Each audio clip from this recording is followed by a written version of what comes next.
ও বলে যে প্রেম করে পরে বিয়ে করলে হালাল হয়ে যায়। আরে ভাই, একটা গ্লাসের মধ্যে তুমি মদ ঢালছো, মদ খাইছো, হারাম না হালাল?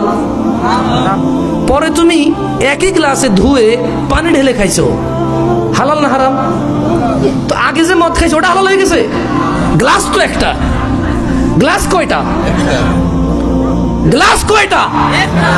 তো আগে মদ খেয়েছো, এরপরে ধুয়ে পানি খেয়েছো, দুধ খেয়েছে ওটাতে, তাই বলে কি আগে যে মদ খেয়েছো ওই মদ হালাল হয়ে যাবে? তদরূপ মেয়ে একটা বিয়ে না করে সম্পর্ক রেখেছো, হারাম। মেয়ে একটা বিয়ে করে সম্পর্ক করলে আগের হারাম হালাল হবে না, ওটা গুনাহ থেকে যায়। ওটা কি থেকে যায়? ওটার জন্য মাপ চাইতে হবে। যেমনটা বিয়ে না করলে মাপ চাইতে, তুমি এই মেয়েকে বিয়ে না করলে এমনটাই মাপ চাইতে হবে। এই মেয়েকে বিয়ে না করলে যেমনটা গুনাহ, এই মেয়েকে বিয়ে করলো আগের অন্যায়গুলো একেবারে শতভাগ সেম অপরাধ। ভাই আমার, ভাই আমার, লা ইউজনি জানি হিনা ইউজনি ওয়া হুয়া মুমিন।